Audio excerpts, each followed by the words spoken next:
No ahora saca un martillo así. Ahora me dicen, eso. Voy a hablar de un subgénero de la literatura de ciencia ficción que ha sido todo un descubrimiento para mí. Y además de esta columna, un extra, no sé si nos está escuchando o no, pero se la voy a dedicar a Marcos Alejo, porque voy a hablar de una novela que a él le gusta mucho, que se llama El hombre en el castillo. Hacemos un paréntesis. ¿Cómo lo querremos, Marquito, que estuvo presente en la charla de allá afuera recién? Tal cual, y yo justo me lo encontré antes de venir acá, así que le mandamos un abrazo y le dedicamos, como le dedica Daniela. Son esas personas que hacen feliz a la vida también, ¿no? Te hacen más linda y más bonita la vida. Totalmente. Así que le vamos a dedicar la columna de hoy porque voy a hablar en un ratito nada más de esa novela. Voy a empezar por hablarles un poquito del género. El género literario que les voy a introducir hoy se llama ucronía. ¡Ah, la mía! Ucrania, Dani, habla con propiedad. No, ucronía. Lo estableció, lo inventó, podemos decir, haciendo un juego de palabras, igual que hizo Tomás Moro con utopía, que utopía también es un invento. Si bien tiene su raíz en nada, lugar, no lugar, pero es una conjunción que la empezó a utilizar Tomás Moro. Ucronía la empezó a usar Charles Renouvier, que es un filósofo francés del siglo XIX que escribió un libro que se llamó Ucronía, la utopía de la historia. En ese libro intenta una hipótesis a partir de... Es una escritura medio mitológica entre filosofía e historia, y se escribe ese libro a partir de la hipótesis de que en el siglo II en el siglo II después de Cristo, en Roma no triunfó el cristianismo. Entonces, ¿qué hubiera sido si? De eso se trata la ucronía, el no tiempo. El tiempo que no existe o que no existió. Si nos vamos a las raíces del género, o sea, siempre he visto esto en retrospectiva, ¿no? Porque esto, si digo que es un término del siglo XIX, bueno, en retrospectiva, Tito Livio, en el siglo IV antes de Cristo, tomó una temática del siglo IV antes de Cristo y dijo qué hubiera pasado si los romanos se hubieran enfrentado al ejército de Alejandro Magno, y lo hace en uno de sus capítulos de su historia de Roma. En 1836 más o menos, Luis Napoleón escribe un libro que se llama Napoleón Conquistador de Europa, donde su hipótesis es el petizo no perdió nada en la guerra y conquistó toda Europa. A partir de ahí, en el siglo XX se desarrolla como un subgénero de la ciencia ficción este género que se llama ucronía, que es tomar una realidad como si desde un punto, un hecho histórico muy conocido, hubiera sucedido de otra manera. ¿Sí? Es docente. Por eso explica tan bien todo. ¿Cómo se llama este punto en la jerga de la ciencia ficción? Se llama Jonbar o Hombar. ¿Por qué se llama Hombar? Porque hubo un personaje de un cuento de 1930 de Williamson, que era John Barr, el personaje, que en un momento de la historia tenía que elegir entre dos objetos, uno era un guijarro y otro era un imán. Y de acuerdo a lo que eligiera, iba a sobrevenir un mundo posible diferente. Él elige el imán, se transforma en un científico importante, bueno, y a partir de ahí se desatan cosas en esa historia. El Hombar se le llama en esta digamos, jerga de ciencia ficción a ese momento histórico que se elige para cambiarlo.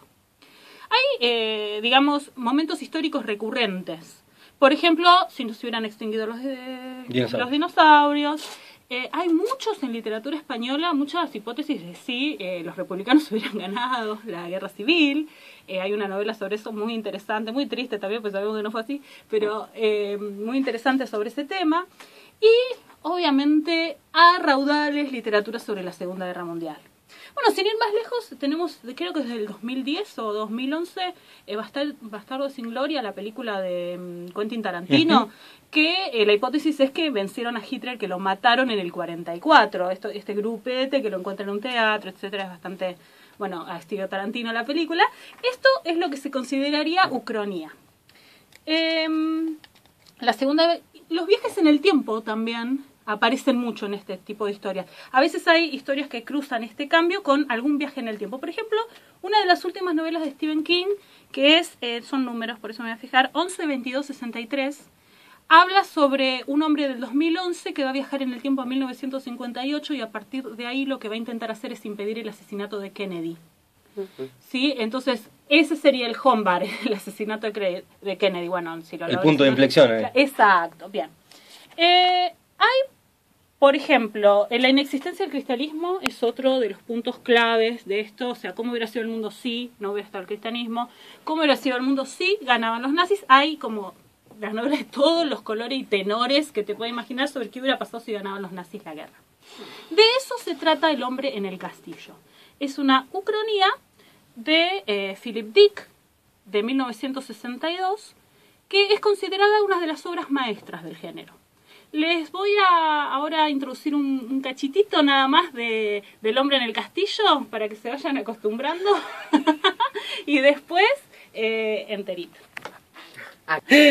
Bueno, ahí escuchábamos un fragmento de una de las líneas argumentales de la novela. Es muy compleja de contar, obviamente no la voy a contar toda porque como toda obra de ciencia ficción que plantea un universo paralelo hay muchos cruces de información. En lo básico, los nazis, el eje, en vez de decir los nazis, voy a hablar con propiedad, voy a decir el eje ganó la guerra. Entonces el mundo queda más que nada en manos de Japón y de Alemania. Estados Unidos, ¿cuál es el hombar de esta novela? La supuesta muerte de Roosevelt. Esta novela parte de que en 1930-33 muere Roosevelt, por lo tanto Estados Unidos no puede salir de la Gran Depresión, por lo tanto no puede participar en la guerra, digamos, como salvador.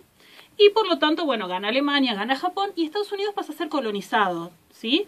Hay una costa que es japonesa y otra costa que es alemana y en el medio, entre las rocosas, quedan algunos estados pseudo-independientes, pero están como intentando siempre quedar bien. Bueno, ahí veíamos el personaje, el miedo que le tiene a los japoneses, esta cuestión reverencial, porque si puede quedar bien con el japonés, que es el conquistador, ¿no? Qué raro ver a los norteamericanos en esa postura de colonizado. Es muy fuerte la novela en ese sentido.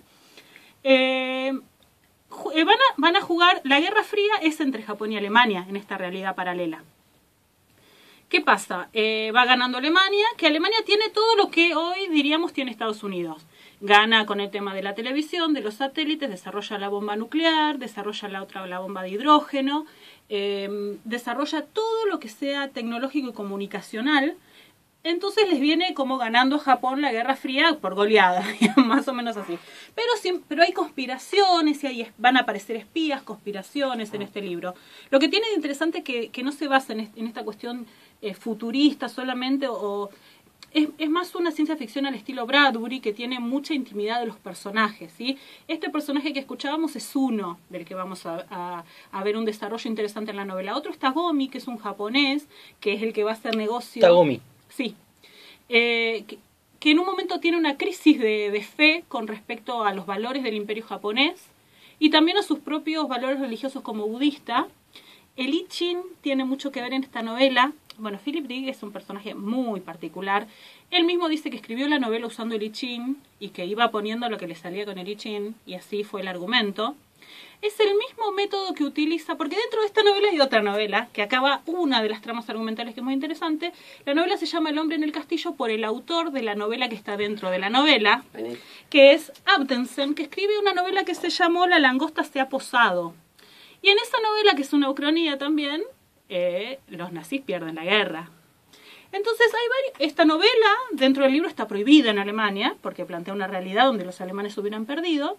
Una realidad muy parecida a la realidad real, pero con modificaciones. Por ejemplo, el gran imperio en esta novela es Inglaterra. Y Estados Unidos queda ahí como segundo de Inglaterra, pero ellos dos son los que Rusia no aparece nunca. Como que lo borró, dijo, bueno, con Rusia no me meto mejor. También la escribió en los 60 esta novela, se entiende ciertas cosas.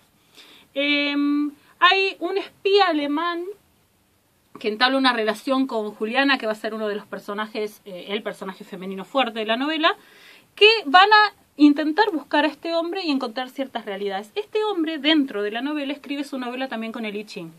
Y hay un momento donde se juntan Juliana y este hombre y tiran el I Ching y confirman la sospecha de que Alemania y Japón perdieron la guerra, según en un rito que hacen en este lugar, ¿no? Y se miran como, tenemos razón, perdieron la guerra, entonces ¿dónde estamos viviendo nosotros? Hay una especie de subteoría de realidades paralelas en la novela.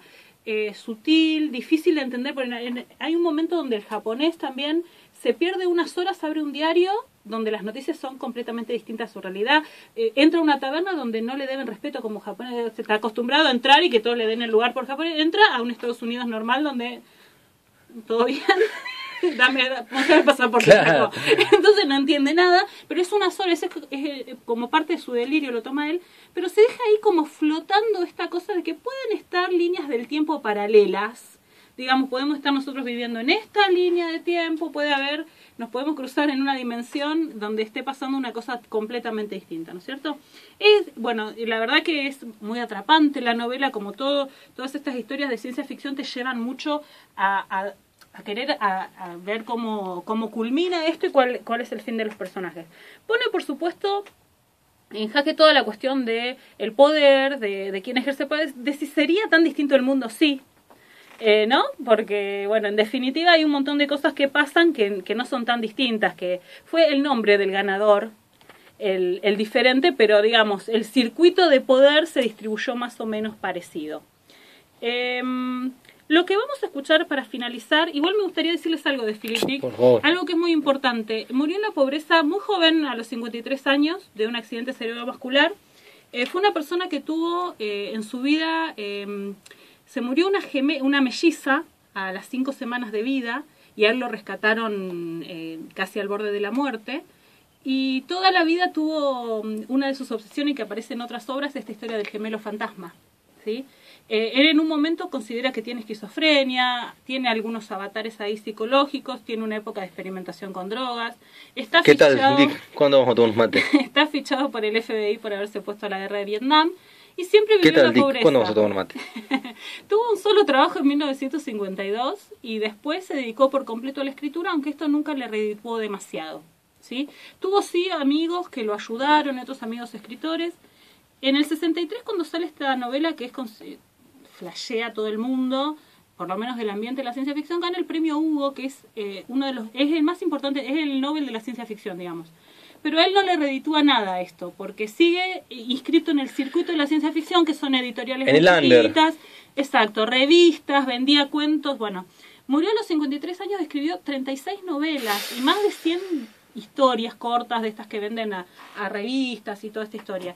Pero nunca conoció, digamos, un gran nivel de notoriedad y nunca superó los problemas económicos. Toda su vida fue al borde, ¿no? Con muchos como pasa siempre, después que se murió, algún director de cine se empezaron a adaptar al cine sus novelas y ahora, bueno, es como muy famoso y... Borges lo citaba siempre, ¿no? Como uno de sus escritores preferidos también. Sí, no sé si como preferido, pero hay algunas citas, sí. Lo que pasa que es muy interesante lo que hace y además con el tiempo, el manejo. Yo no lo leí, te soy sincero, no leí nada. Sí, porque además, bueno, yo justo estaba hablando de esta novela, pero tiene otras novelas que tienen un toque más de exploración con la metafísica y con la teología, ¿sí? Uh-huh. Tiene toda la primera parte de su producción, los primeros años, son más de inspiración política, diría yo, esta cuestión de plantear los gobiernos autoritarios, los regímenes policiales, cuestiones más ideológicas de política pura, y después pasó una etapa de producción que tiene mucho más mezcla con la metafísica, con la búsqueda teológica. Bueno, de hecho el personaje del japonés acá cuando tiene su crisis de fe, pasa por algo de eso, y también todas estas teorías del tiempo que tiene mucho que ver con la física cuántica, ¿no? Esto de las rupturas en el tiempo, los viajes en el tiempo, las realidades paralelas y toda esa cuestión.